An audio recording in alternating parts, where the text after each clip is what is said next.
So Ascaso Dream with the broken OPV. Here's our alternative. We're using a thermoplan OPV.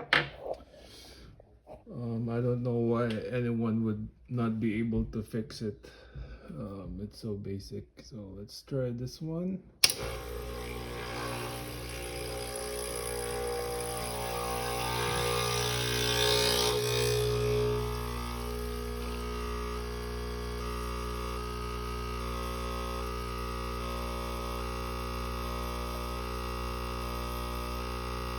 A little bit of calibration, and we will increase this one.